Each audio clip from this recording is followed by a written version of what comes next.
People, I think, don't realize just how short civilization. First writings were only about 5,000 years ago. So I don't know what happened around 5,000 years ago, but for whatever reason, there's not really writings before that. So there's not like some coherent symbolic representation before about 5,000, maybe 5,500 years ago. If you date civilization from the point at which we had writing, it's only 5,000 years old.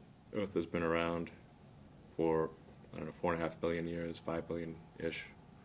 The universe has been around for 13.8 billion years. There were like shellfish 500 million years ago.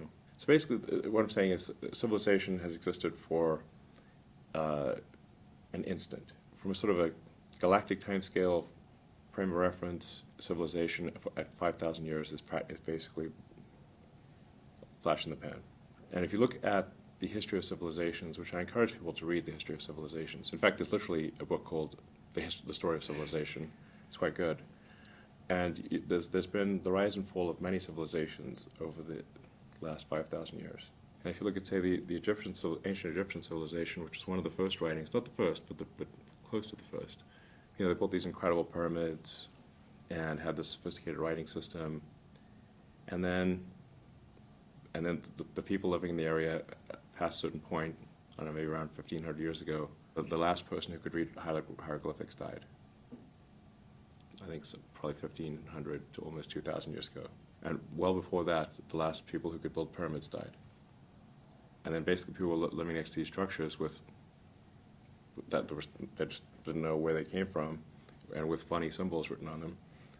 And it took like Napoleon invading Egypt and bringing a bunch of scholars with him, and the Rosetta Stone, but much more than the Rosetta Stone, ultimately to decipher hieroglyphics. It's quite a difficult thing to decipher.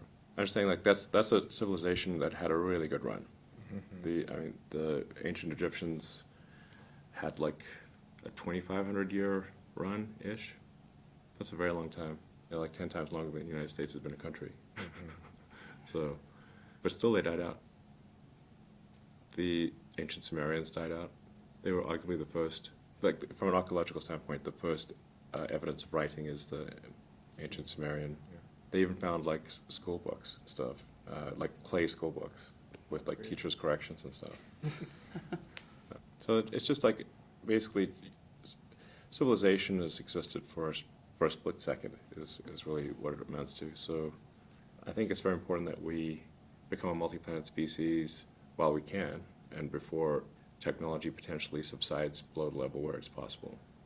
One of the possible scenarios, and I think possibly even a probable scenario, is that our tech level actually drops, just like the ancient Egyptians, just like every civilization, which has gone sort of on a sine wave, but ultimately a downward sloping sine wave.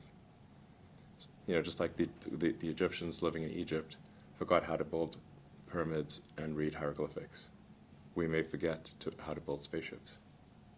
And so we should build the spaceships and make life multiplanetary while it is possible. And if there were to be a World War III, which is not zero probability, looking at recent events, yeah. What will be left after that? Will there even be, will there be, who's to say what technology would be left after a World War III situation? Yeah. It should be noted that Russia still has enough nukes pointed at the United States to make every major city, to make the radioactive rubble bounce several times in every major American city, currently. It's not a small number. Several thousand.